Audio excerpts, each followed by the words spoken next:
Welcome to the deep dive.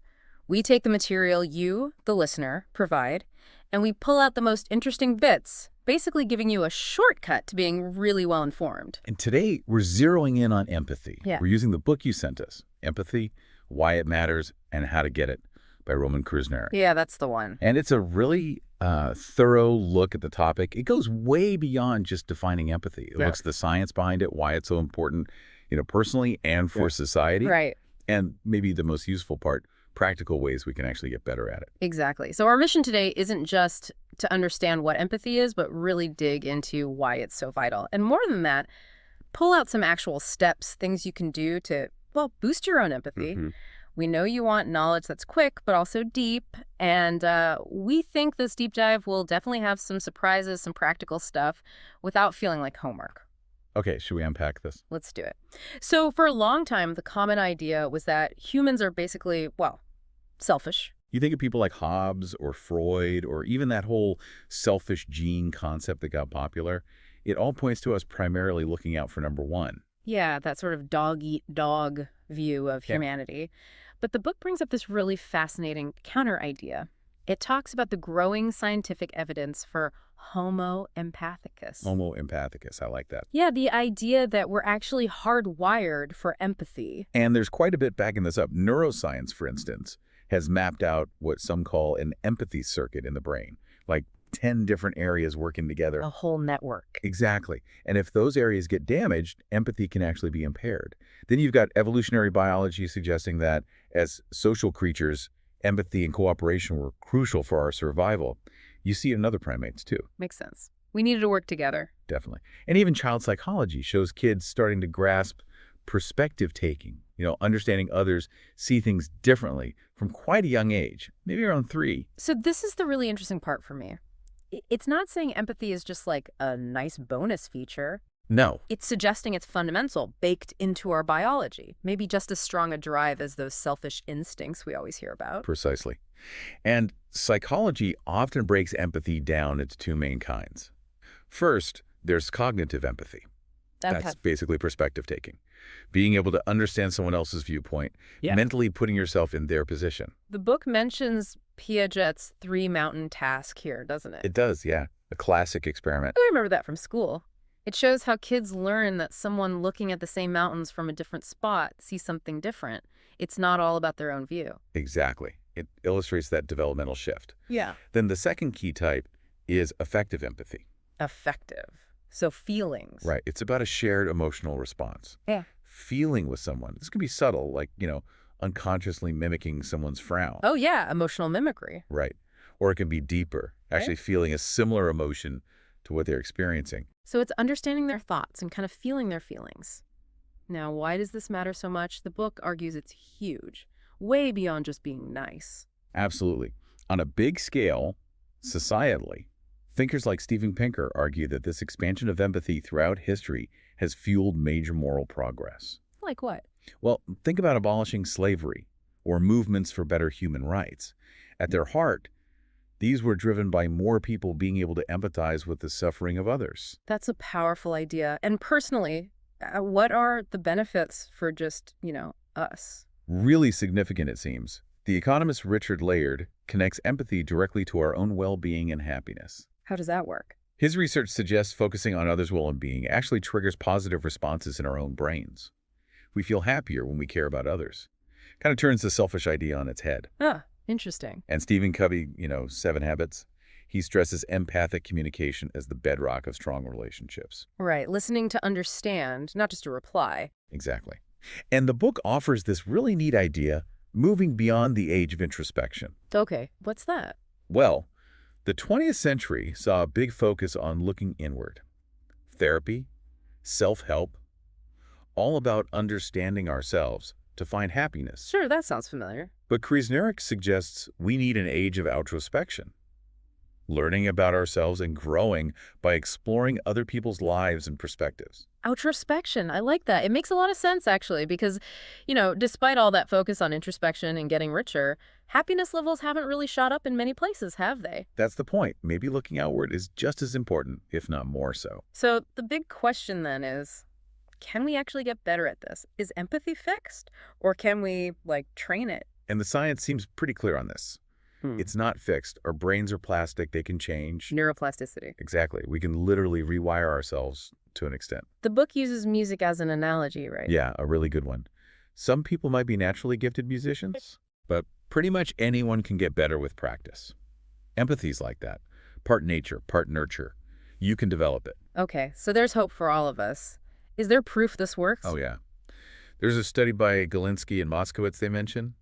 Just asking people to consciously try and see things from someone else's perspective. Just imagine it. Just imagine it. It led to more positive attitudes towards that group and less stereotyping.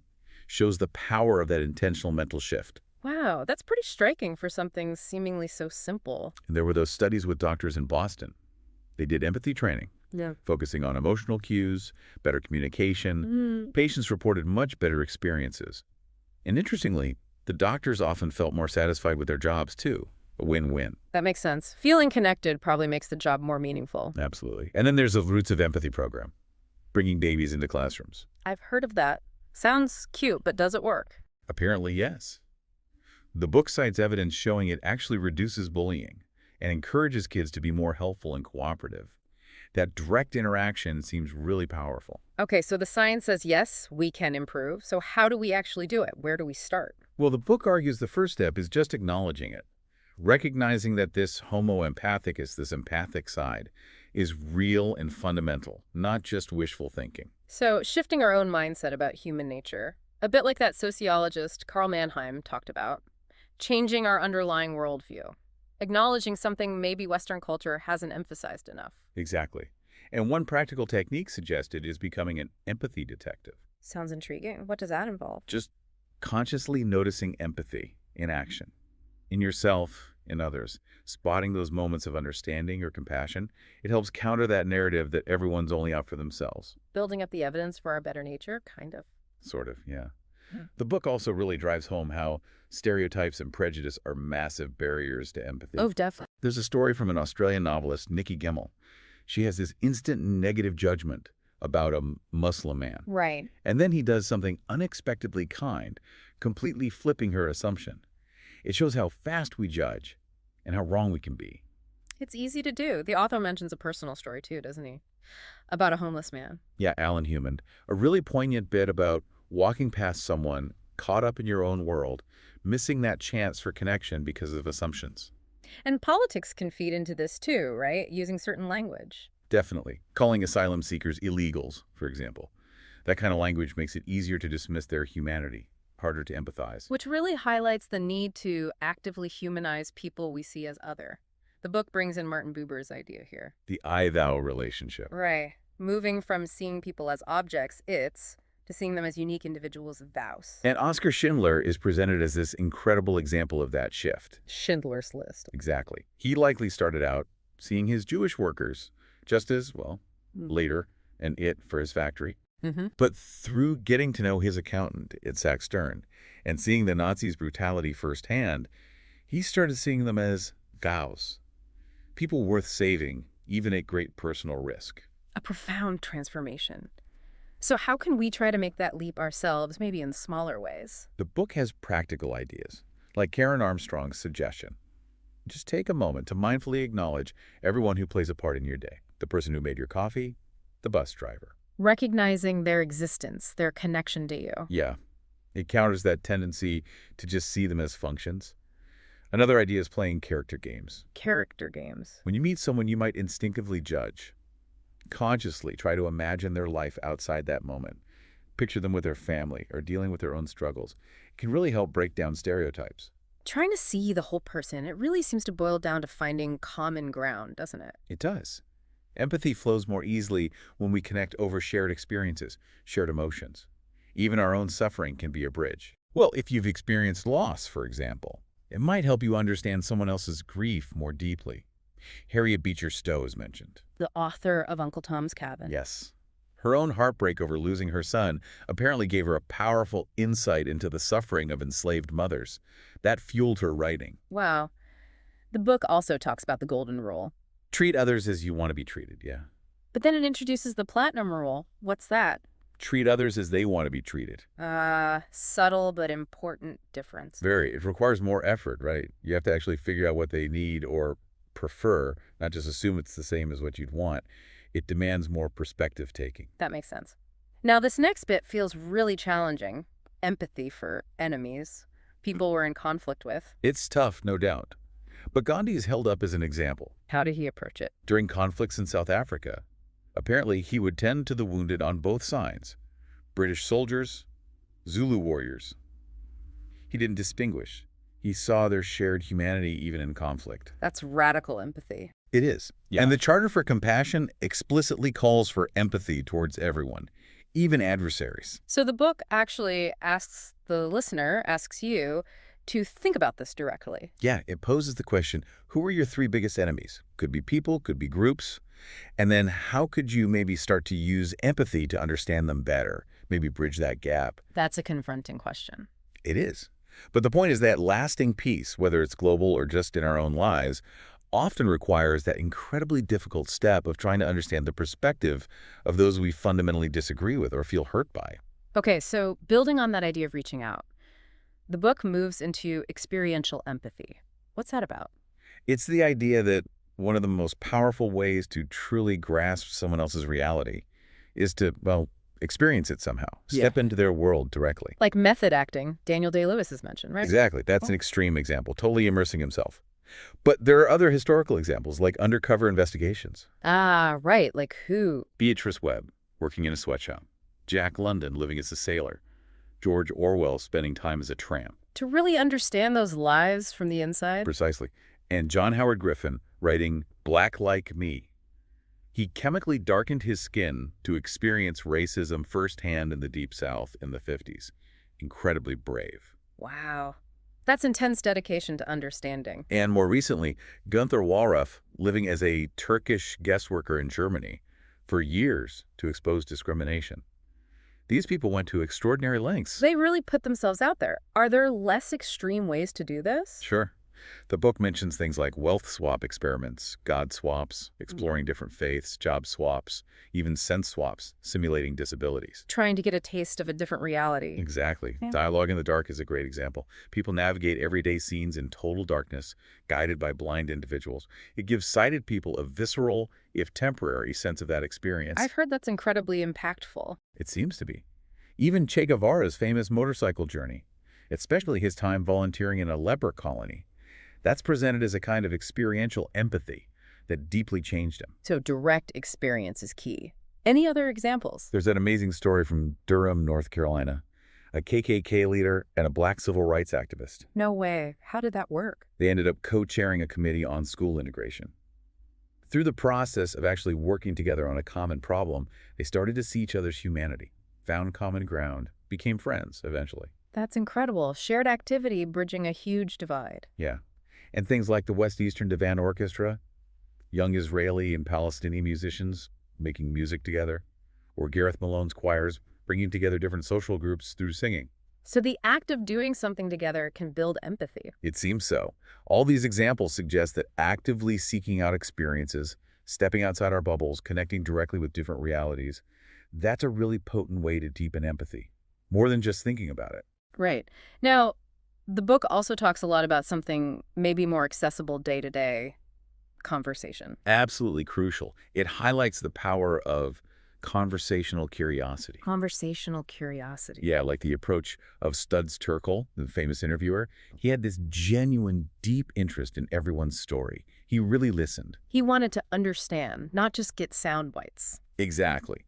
And the human library movement is mentioned as a cool example of this in practice. Oh, yeah, where you can borrow a person instead of a book. That's the one.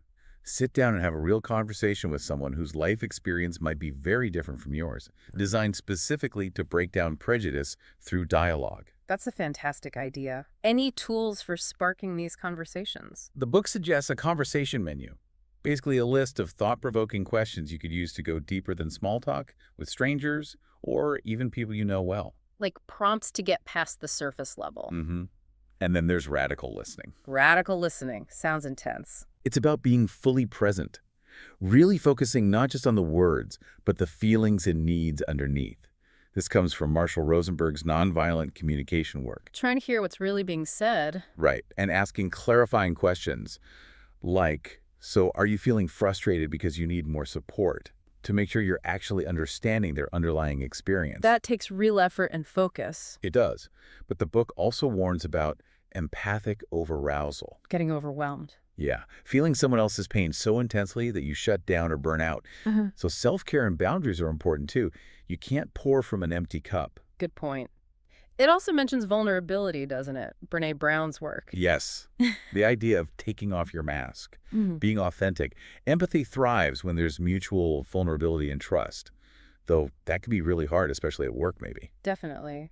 There's often pressure to seem like you've got it all together. Right. So radical listening is key. Right. But so is being willing to be open ourselves. Yeah. Creating that space for real connection. Okay, shifting gears a bit. The book also looks at how we can grow empathy without even leaving the house. Through art. Exactly. Yeah. Traveling in your armchair. It talks about ancient Greek theater potentially creating empathic ecstasis. Ecstasis, like ecstasy. Sort of a standing outside yourself. Right. Vicariously living through the characters on stage, feeling their emotions. Ah, I see. And movies, too. Yeah, especially war films told from the enemy's perspective. Like Clint Eastwood's Iwo Jima films, showing both the American and Japanese sides. Or the original, All Quiet on the Western Front. Humanizing the other side. I remember that scene in All Quiet. The German soldier with the French soldier he just killed in the trench. Oh, devastating. Yeah. A perfect example of recognizing shared humanity, even in the worst circumstances. Photography gets mentioned, too. How so? Louis Hines' photos of child labor in the early 1900s. They were so powerful, they evoked such strong empathy, they actually helped change laws. Images creating political change. Yeah. And conversely, the way war photos are often censored suggests governments fear that empathic response. They worry it'll undermine support for the war. Interesting point. What about books? Novels? Big focus on realist novels. The idea is they allow for empathetic imagining, letting us deeply inhabit other minds and worlds, though the book does acknowledge some skepticism, like from Suzanne Keen, about whether reading fiction directly translates into better real-world behavior. Right. It's not a simple cause and effect. No. But personally, I think many of us have read books that genuinely expanded our understanding or made us feel for characters in profound ways. The book mentions Zadie Smith's White Teeth. Oh, great book. Yeah, using it as an example of revealing the hidden depths and dreams in ordinary people we might otherwise overlook. What about the internet? Online life? Does that help or hinder empathy? It's complex, isn't it? The book touches on both sides. The potential for amazing global connection, feeling empathy for people far away, but also the risks. Echo chambers, online anonymity fostering cruelty, maybe even narcissism. Thinkers like Jaron Lanier and Zadie Smith raise those concerns. So a double-edged sword. Pretty much. It mentions empathy-based video games as a newer thing, too. But ultimately, the point is that this armchair empathy, through art, film, books, maybe even games, remains a vital way to understand experiences beyond our own. Okay, so finally, the book kind of zooms out. It talks about empathy, not just individually, but as a collective force. Yes, inspiring a revolution, making a case for harnessing empathy for big social and political shifts. Are there examples of this working? It points to things like the British evacuation of children during WWII. City kids went to the countryside, lived with different families. That shared experience apparently created a huge wave of collective empathy that helped pave the way for the post-war welfare state. Wow, I didn't know that connection. And looking further back, the rise of humanitarianism in the 18th century. Groups like the Quakers were often at the forefront of reforms, driven by deep empathy for prisoners, slaves, the poor. So these historical waves of empathy. Any modern examples? The Parent Circle is mentioned again, bereaved Israelis and Palestinians finding common ground through shared grief. That's powerful collective empathy in action against huge divides. Definitely. The book also flags the empathy deficit around climate change. It's hard to feel empathy for future generations or distant victims. It suggests things like climate street banquets to bring different generations together to talk and connect. Trying to bridge that gap. What about empathy for animals or nature? It touches on that, acknowledging the limits, distinguishing real perspective-taking from just projecting human feelings onto animals' anthropomorphism. But overall, it highlights this growing empathy movement. You mean things like roots of empathy, the Parent Circle? Yeah, and just a growing interest in empathy in education, healthcare, business. And the author floats this really cool idea, empathy museums. Empathy museums. What would be in them? Imagine spaces dedicated to developing empathy. Maybe a human library on a bus, a dialogue in the dark zone, virtual reality experiences to step into someone else's shoes, places to hear personal stories. Really experiential That stuff. sounds amazing. A place to actively practice. Exactly. So wrapping it all up, this deep dive really shows we're wired for empathy. It's not fluff. Right. It's fundamental, crucial for us personally and for society. And the best part, it's a skill, like a muscle. We can all work on it, strengthen it through awareness, perspective taking, new experiences, conversation, art, lots of pathways. So we hope this whole exploration has given you, our listener, that shortcut to being really clued in on empathy. Maybe some surprises, some aha moments. Yeah, hopefully it sparks some ideas. We really encourage you to think about which of these approaches resonates most with you. Is it becoming more aware, making that imaginative leap, seeking out different experiences? Or maybe focusing on conversation, listening differently, or using art, or thinking bigger about collective action. Which path feels right for you to explore more? And one last thought to leave you with. Given how powerful collective empathy has been historically, where's one area today, one big challenge, where a really focused wave of empathy could make the biggest difference soon? That's a great question to ponder, something to really think about.